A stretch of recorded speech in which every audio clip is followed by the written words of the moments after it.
한 절씩 교독하시고 마지막 절은 다 같이 읽도록 하겠습니다. 신약 성경 사도행전 9장 32절에서 43절까지 말씀입니다.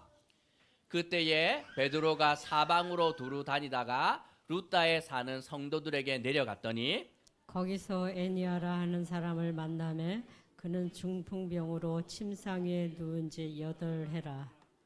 베드로가 이르되 애니아야 예수 그리스도께서 너를 낫게 하시니 일어나 내 자리를 정돈하라 한데 곧 일어나니 루다와 샤론에 사는 사람들이 다 그를 보고 주께로 돌아오니라. 요바에 다비다라 하는 여제자가 있으니 그 이름을 번역하면 도르가라. 선행과 구제하는 일이 심히 많더니 그때 병들어 죽음에 시체를 씻어 다락에 누이니라.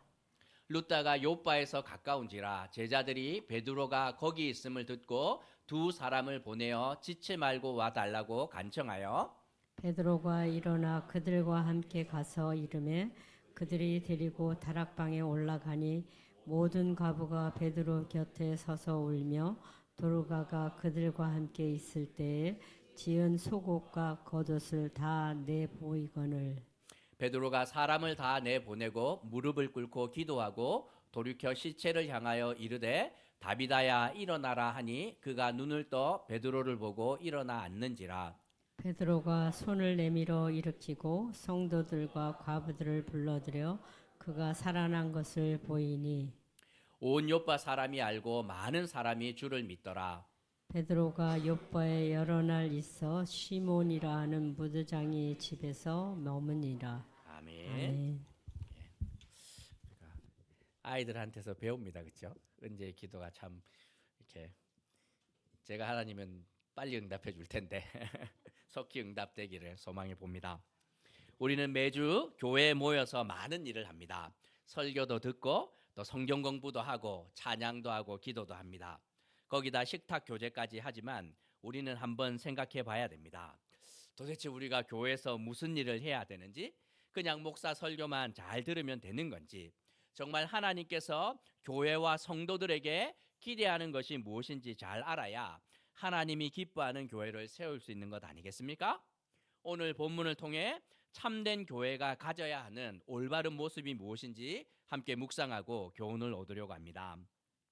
오늘 본문 32절은 이렇게 시작을 합니다. 그때에 베드로가 사방으로 두루 다니다가 이렇게 말합니다.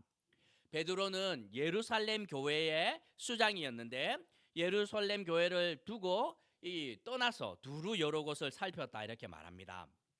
예루살렘 교회는 사실 온탕과 냉탕을 번갈아 들어가는 것 같았습니다. 오순절에 하나님의 큰 은혜를 경험하며 정말 이렇게 역사의 길이 남을 부흥을 이렇게 누리게 됩니다. 수천 명의 성도들이 동시에 몰려왔고, 하지만 교회의 머리 대신 예수님을 너무 미워했던 사울의 핍박으로 7명 집사 가운데 한 분이었던 스데반 집사님이 돌에 맞아 죽게 되고 그 결과 많은 성도들이 예루살렘을 떠나야만 했습니다. 이런 위기 가운데 베드로는 예루살렘 교회를 떠나지 않고 자기의 자리를 든든히 지켰는데 오늘 본문에서 사방으로 두루 다니고 있습니다. 무슨 말입니까? 교회가 좀 살만해졌다는 것입니다. 제가 이제 이 두 교회가 합치고 나서 지난 2년 동안 뭐 이렇게 정신이 없었어요. 교회 합치고 뭐 수시로 사건 사고가 터지는데 목사가 선교지 방문하겠습니다 하고 뭐 필리핀으로 뭐 카자흐스탄으로 뭐 이렇게 캄보디 이렇게 가면 욕 먹겠지요. 떠날 수가 없어요. 그런데 베드로가 이렇게 보니 이제 어느 정도 교회가 안정이 되었고 그 다음에 이제 교회를 핍박하던 사울이 이렇게 회심하고 나니 그 함께 모였던 사람들 가운데 핍박하는 사람이 없었습니다. 그리고 예루살렘에 큰 사고가 하나 터지는데 누군가가 이렇게 유력한 자가 예루살렘 성전에 자신의 초상화를 걸겠다 이렇게 막 말하자 교회를 핍박하던 유대인들이 어떻게 됐습니까? 일단 교회는 모르겠고 죄를 잡아야 된다 하고 모든 정치력과 힘을 동원하여서 그 문제에 집중하는 순간 교회는 이제 평안을 누리게 되었고 이제 베드로는 이제 좀 돌아봐야 되겠다 하고 움직이게 됩니다. 지도를 한번 보면 어디로 갔냐면 구한 형제 지도가 왜 안 나옵니까? 지도를 보여주십시오. 예, 여기. 예루살렘 수도가 여기였고 어디로 가냐면 여기가 루따입니다. 루따고 여기가 사론 평야인데 샤론의 꽃 예수할 때 나오는 그 동네가 저기입니다. 이스라엘은 산지인데 평지가 많지 않은데 요 해안가에 좋은 평지가 있었고 여기에 수선화가 그렇게 예뻤다고 이야기를 하는데 여기가 이제 샤론이라고 이야기하는 평지였고 또 하나가 어디냐면 요빠입니다. 요빠는 항구 도시, 오래된 항구 도시. 유명한 사건이 하나 있었으니 물고기 뱃속에 들어갔던 요나가 저기 가서 배를 타고 스페인으로 가려고 도망갔다가 이제 큰일을 이제 겪게 되지요. 여기 됩니다. 베드로가 왜 이쪽 그 서해안을 돌았을 것 같아요? 7 집사 가운데 한 분이었던 빌립 집사님이 에티오피아 내신을 만나고 난 다음에 어디로 올라가냐면 바로 요빠와 그 다음에 사론을 지나서 가이사랴까지 저쪽 해안 지역을 돌아다니면서 이 흩어져 있던 유대인들을 이렇게 돌보고 아마 교회가 세워졌던 것 같은데 베드로가 이야기를 듣고 이번에는 내가 저쪽으로 한번 가봐야 되겠다 하고 먼저 예루살렘에서 출발을 해서 루따로 가게 됩니다. 그리고 32절에서 베드로는 먼저 루따에 사는 성도들을 찾아가는데 그곳에 가 보았더니 감사 제목이 많으면 좋을 텐데 감사 제목보다는 해결되지 않는 커다란 기도 제목이 하나 있었습니다. 33절에서 애니아라는 성도가 있었는데 이 성도는 중풍으로 무려 8년 동안 자리에서 일어나지 못합니다. 제가 아마 기회가 되어서 우리 박경인 선교사님이나 우리 이게 캄보디아 이런데 이제 이 고야곱 선교사님 찾아뵐 기회가 있으면 좋을 텐데 갔는데 막 감사의 제목을 나누면 서로가 편합니다. 도와주셔서 이런 부흥과 은혜가 있었습니다. 이렇게 하면 좋을 텐데 그렇지 않고 기도 제목이 있으면 방문하는 사람도 마음이 참 쉽지가 않습니다. 루따에 갔는데 예루살렘 교회 수장과도 같은 베드로가 왔으니 사람들이 와서 막 이야기를 합니다. 목사님, 우리 교회 성도 한 분이 있는데 무려 8년 동안 일어나지 못하고 있습니다. 성인 남성이 노동력을 잃었다는 것은 그 당시 기준으로 보면 전부를 잃은 거나 마찬가지였는데 성도들이 애를 쓰고 권면하고 백방으로 답을 찾았으나 답을 찾을 수 없는 상태로 무려 8년을 있었다는 말입니다. 힘겨운 믿음의 싸움을 하고 있었던 이 애니아를 이 베드로는 가장 먼저 만납니다. 하지만 베드로는 8년 동안 누워 있었던 애니아를 보고 낙심하거나 절망하지 않습니다. 괜히 왔다, 딴 데로 갈 걸 이렇게 하지 않고 이 일 때문에 주님께서 날 여기 보내셨구나 확신을 가지고 이 큰 일을 행하기 시작을 합니다. 왜냐하면 베드로에게는 경험이 있습니다. 오순절 성령의 은혜를 경험하고 성전에 올라가는데 성전에서 구걸하던 날 때부터 안전뱅이가 되었던 자를 베드로와 요한이 고친 적이 있지 않습니까? 거기다가 기억이 납니다. 3년 동안 예수님 따라다니면서 봤던 기억이 나는 거예요. 봤더니만 주님께서 중풍병자를 어떻게 고쳤을까? 이렇게 이 기억을 더듬는데 생각이 납니다. 어느 날 이 예수님과 함께 같이 모여서 예수님 설교하고 있는데 갑자기 막 소리가 나면서 천장이 뜯어지고 천장에서 무언가 들 것이 실려서 내려왔는데 그 중풍병자를 예수님께서 고치지 않았습니까? 예수님이 했던 것과 똑같이 합니다. 제가 여러분을 만나서 신방을 하거나 만날 때 권면하는 경우 많지 않습니까? 대부분 제 머리에서 나온 것 많지가 않고 대부분 배운 것들입니다. 전도사 시절에 목사님 따라서 병원 신방 가고 돌잔치 이렇게 가서 설교하는 거 듣고 장례 이렇게 갈 때 어깨너머로 다 배웁니다. 병원 신방 가서 어떻게 해야 되는지 본 거예요. 그때 처음 봤습니다. 아, 이렇게 하구나. 이 상황에서는 이렇게 하구나. 낙심한 영혼들은 어떻게 하고 이 정말 기쁨이 있는 집은 어떻게 이 위로하고 함께 기뻐해야 되는지 어깨너머로 제가 다 배웠습니다. 아실지 모르겠지만 제가 여러분 만날 때마다 이렇게 등을 이렇게 잘 쓰다듬어 주지 않습니까? 어른들인데도 우리 서 집사님, 김용호 집사님 만났는데도 등을 제가 어르신들인데도 이렇게 해줍니다. 어디서 배웠겠어요? 목사님한테 배운 거예요. 제가 당해보니 그렇게 위로가 됩니다. 힘들고 어려운데 목사님이 이렇게 오시더니만 조 전사 많이 힘들지 그러고 아무 말 하지 않고 그 따뜻한 눈빛으로 등을 한번 이렇게 쓰다듬는데 많은 것들이 회복되는 거예요. 베드로가 다 배웠습니다. 누구에게? 예수님으로부터 배웠던 것이죠. 중풍병자를 어떻게 일으키셨는지 배웠던 거 그대로 행하고 있습니다. 34절에서 베드로는 당황하지 않고 뭐라고 말하냐면 애니야야 내 자리를 정돈하라. 이 대사 예수님이 했던 대사 그대로입니다. 이 위에서 이렇게 이 들것에 실려서 중풍병자가 내려왔을 때 예수님께서 뭐라고 말합니까? 내 침상을 가지고 집으로 가라 이렇게 합니다. 누워있는 성도 이렇게 병문안 갔는데 제가 말하는 것과 똑같은 거예요. 권사님 이제 매트 접고 집에 가셔야죠. 일어나셔야죠. 짐 싸서 집에 가셔야죠. 이 말을 하고 있는 거예요. 예수님께서 그렇게 말하자 들것에 실려 내려왔던 그분이 짐을 다 싸들고 집에 갔는데 베드로가 똑같이 하고 있습니다. 애니야 교우님 이제 매트 접고 집에 가셔야죠. 8년 동안 누워 있었는데 일어나서 갑시다. 이렇게 말하는 겁니다. 그렇게 말하자 34절에서 애니야는 놀랍게도 자리에서 일어나게 됩니다. 8년 동안 절망 가운데 있었던 가장의 회복을 보고 35절에서 보면 루다뿐만 아니라 샤론에 있었던 많은 사람들이 애니야를 보았고 애니야의 온전한 회복을 보았던 사람들은 하나님께로 돌아옵니다. 이제 막 난리가 났죠. 보면 베드로가 와서 루다에서는 막 기쁜 일이 있었는데 같은 시각 카메라가 갑자기 이렇게 바뀝니다. 여기서는 막 회복의 기쁨을 누리고 있는데 한쪽 거기서 한 15km 정도 떨어져 있는 요바에서는 슬픈 일이 일어납니다. 36절에서 다비다라는 여제자가 있었는데 이분은 선행과 구제하는 일을 열심히 하는 정도가 아니라 힘이 많이 하는 분입니다.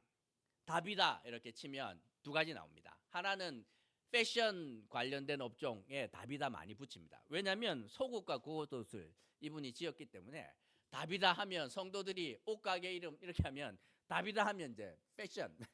또 하나는 다비다의 집은 대부분 구제입니다. 구제. 제가 신학대학원 다닐 때 일주일에 한 번씩 이 학교 안에 도서관 옆에서 다비다의 집이 열립니다. 뭐 하겠습니까?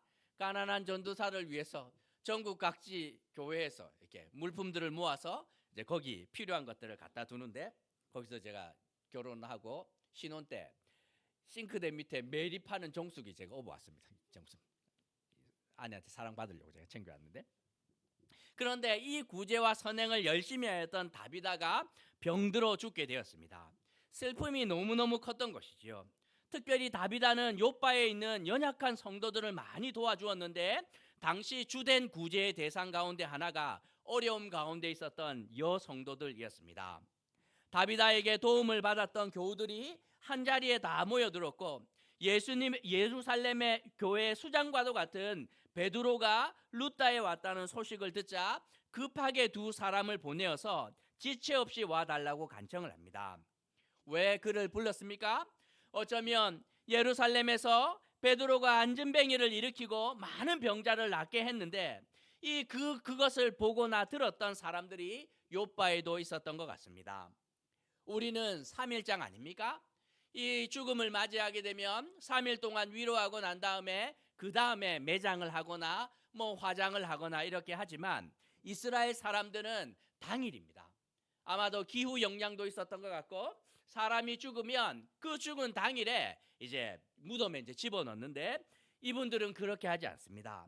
요바의 성도들은 다비다를 씻겨서 37절에서 다락방에 누웠고 베드로가 오기를 기다립니다. 루다에서 이 애니야의 회복으로 기뻐하던 베드로는 갑자기 요바에서 온 성도들의 소식을 듣고 급히 이동을 합니다. 39절에서 가보니 실제로 이 옥탑에 다비다의 시신이 있었는데 갔더니 막 성도들이 감당할 수 없는 슬픔에 막 울고 있습니다. 자신의 겉옷과 속옷을 막 보여주면서 이 모든 것이 다비다가 지어준 것이라고 말하는데 베드로의 마음이 막 찢어집니다.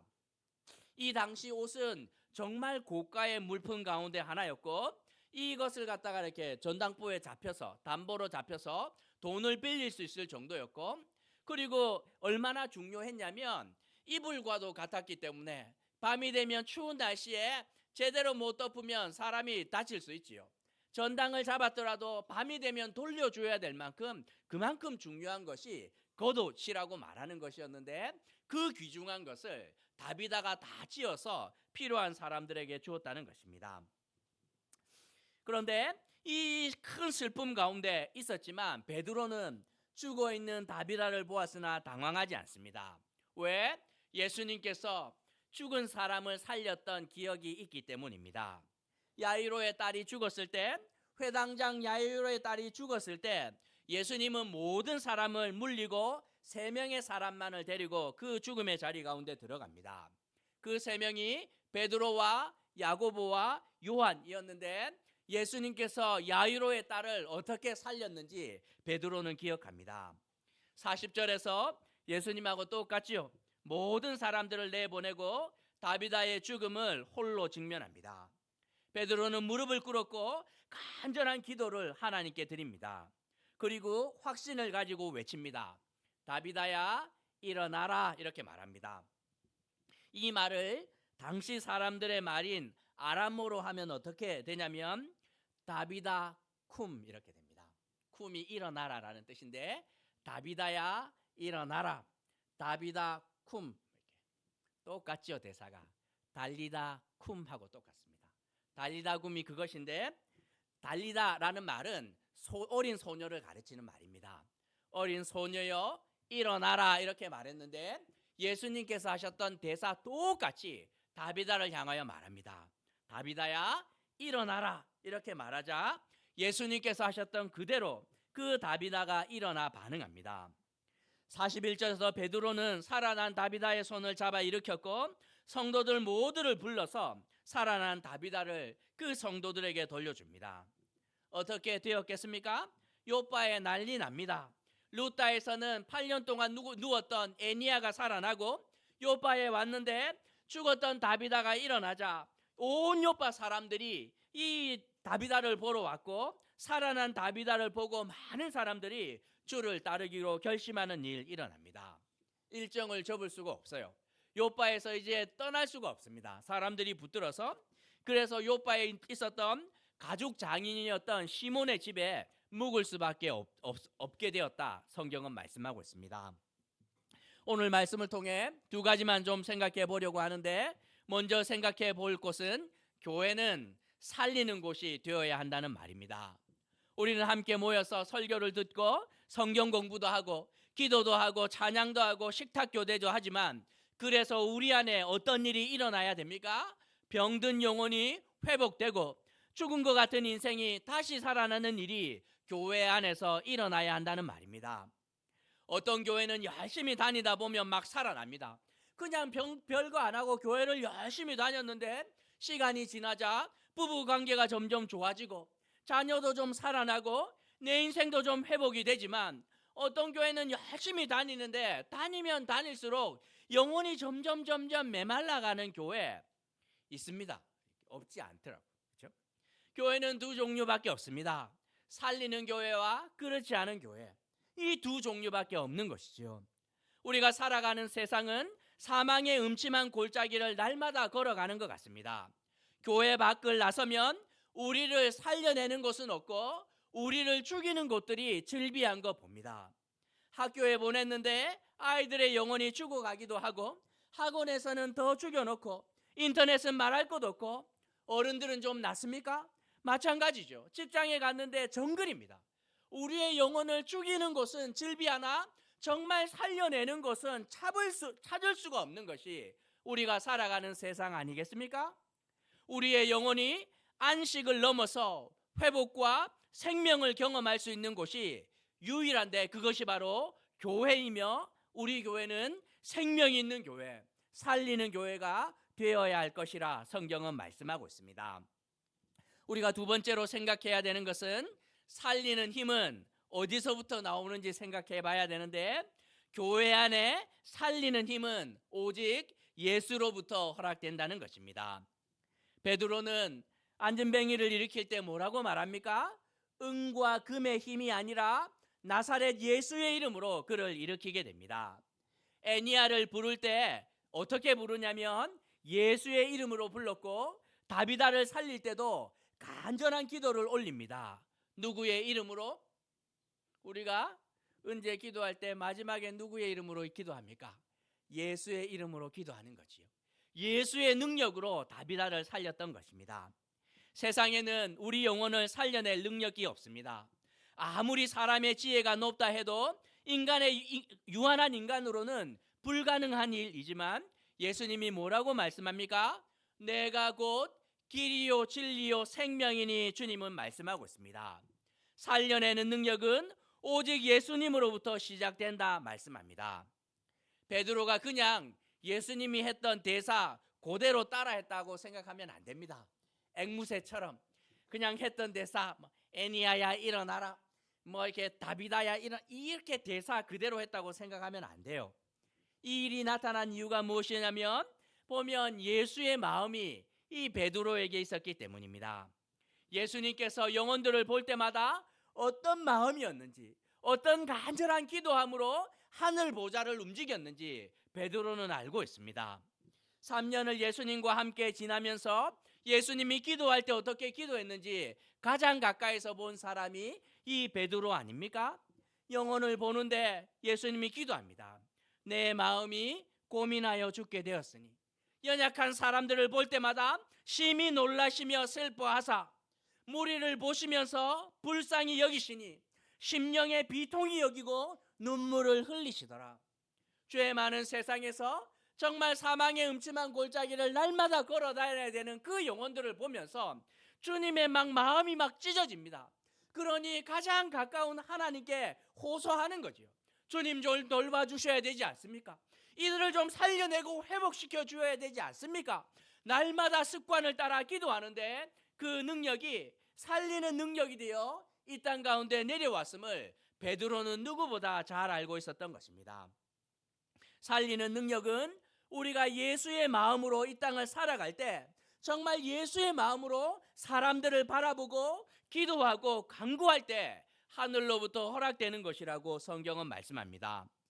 빌립보서에서 이렇게 말씀하지 않습니까? 너희 안에 이 마음을 품으라 곧 그리스도 예수의 마음이니. 내 영혼이 살아나고 있습니까? 누군가 예수 그리스도의 마음으로 날 봐주고 기도하는 사람이 있기 때문입니다. 내 영혼이 점점 죽어가고 있습니까? 아무도 예수의 마음으로 날 바라보고 대하는 사람이 없기 때문에 죽어가는 줄 생각해야 되는 것입니다. 살리는 교회의 특징이 무엇입니까? 그 교회 가면 예수의 마음을 가진 자들이 막 득실득실합니다. 예수님의 마음으로 내 영혼을 바라봐주고 예수님의 마음으로 우리의 부부관계와 자녀와 실패와 아픔과 그 모든 것들을 바라보니 어떻게? 내 영혼이 살아날 수밖에 없는 것이지요. 의사가 환자를 대할 때 이제 예전 같지 않습니다. 이렇게 막 특별한 것들, 피부과나 치과 이런 데 잘못 가면 막 코디네이터 만나면 이분은 우리를 환자로 대하는 것이 아니라 고객으로 대하니 막 털려올 때가 많아요. 그러니까 막 긴장하고 막 피부과 그냥 점 하나 빼러 갔는데 어느 순간 막 다 이렇게 이상한 그렇죠? 계약서 사인하고 막 고액에 이거 막 이렇게 되는데 그렇죠? 의사가 환자를 정말 고객으로 대할 때 하고 내 가족처럼 대할 때 결과가 완전히 달라요. 선생님이 학생을 그냥 직업적으로 대할 때 말고 내 새끼처럼 대할 때 결과는 완전히 달라집니다. 영혼들을 대하는데 정말 하나님의 마음으로 이 사람을 봐주기 시작을 할 때 그 교회 안에서 사람을 살려내는 능력이 나타나는 것이라고. 그렇게 기도할 때 어떻게? 하늘 보좌를 움직이는 놀라운 기도의 응답이 우리 가운데 나타나는 것이라고 성경은 약속하고 있습니다. 어울림 교회는 살아있는 교회이며 살리는 교회인지 물어봐야 합니다. 여러분은 살아있는 성도이며 동시에 영혼을 살려내는 사람인가 생각해 봐야 합니다. 어렵지 않습니다. 예수님의 마음으로 예수님처럼 살아가면 충분하다 말씀합니다. 하나님의 마음으로 세상과 영혼을 살피고 예수님이 하셨던 것처럼 오래 참고 온유하며 진리와 함께 기뻐하고 모든 것에 진실된 하나님의 사랑이 담겨 있다면 여러분의 기도는 하늘 문을 열고 하나님의 보좌를 움직이는 놀라운 능력이 될 것이라고. 그 능력이 병든 영혼을 고치고 죽은 인생을 살려내는 은혜의 통로로 사용하실 것이라 주님은 약속하고 있습니다. 제발 이런 교회 되었으면 좋겠습니다. 어울림교회 오기만 하면 병든 영혼이 살아나고 죽은 것 같은 인생이 정말 살아나는 놀라운 살려내는 그런 능력이 있는 교회가 되어서 주님의 마음을 시원케 하고 세상을 시원케 하는 그런 약속의 자리 가운데로 함께 나아가게 되는 어울림 가족이 되시길 주님의 이름으로 도전하는 것입니다. 말씀 생각하시면서 좀 기도할까요? 뉴스만 보면